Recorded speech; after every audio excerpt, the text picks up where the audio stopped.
Starting about 2 years ago, a planning process began in that neighborhood to address a series of things: streetscape, single-family housing. The corner of 7 Mile and Livernois has a major commercial corridor building happening on it, with the idea of changing the streetscape, making it more retail friendly.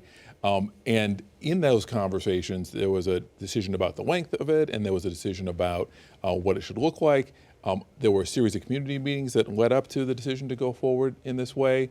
And I think, frankly, there was a gap between the end of the conversation about what it would look like and the engagement of business owners about what they were going to experience during the construction. And so as we began to meet with them after that, that's when some of the things we'll talk about now took shape. Yeah, I mean, it seems like the whole thing was underestimated in terms of what impact it would have. I actually live in the area, and I underestimated how disruptive it would be. Talk about I know you've gotten a lot of complaints from business owners and people in the neighborhood. Talk about what you're trying to do now to make sure that they're taken care of. Sure. So there was that moment where the decision was made to try to get the project to not take a year or over 2 years and have it happen in one construction season, but that really put a lot of vehicles and a lot of equipment on that street working quickly, also on Saturdays. So what we did was we sat, the conversation's got to start with listening, right? Yeah. So we met at one of the businesses, Good Cakes and Bakes on the street, and frankly, I got to hear in detail everybody's concerns, what their losses were, and then we began to think about what we could do to support them. And then, so we began to host these events called Livernois Soups.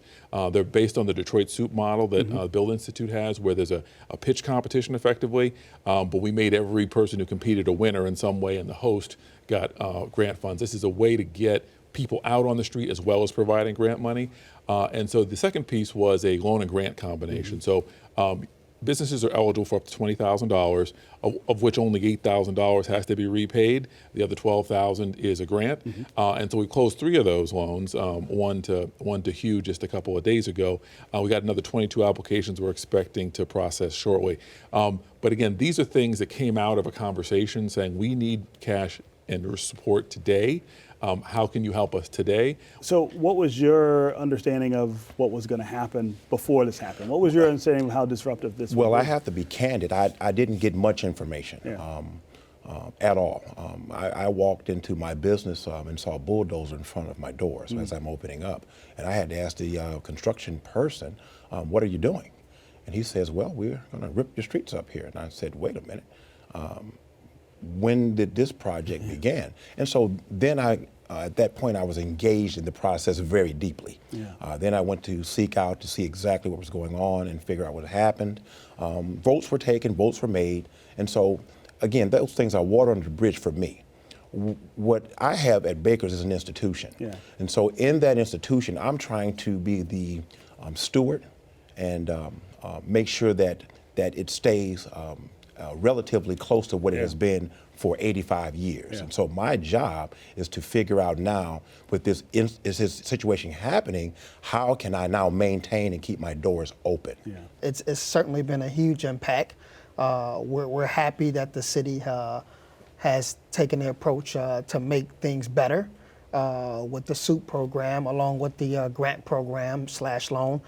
So we're happy with the progress, but again, there's still a lot more that has to be done because it's such a huge impact that we've all experienced. For me, as an example, we're not just your average restaurant where we can cut costs and cut corners. Because we're a white tablecloth fine dining restaurant, we have to be polished and at the best of our game every single day. So we can't go with a different style tablecloth. We can't cut our waiters and waitresses. We can't cut our chefs in the back of the house. Everything has to still be stellar from A to Z. And your inventory, your food products, et cetera. We've lost probably 65, 70% of our sales since the construction.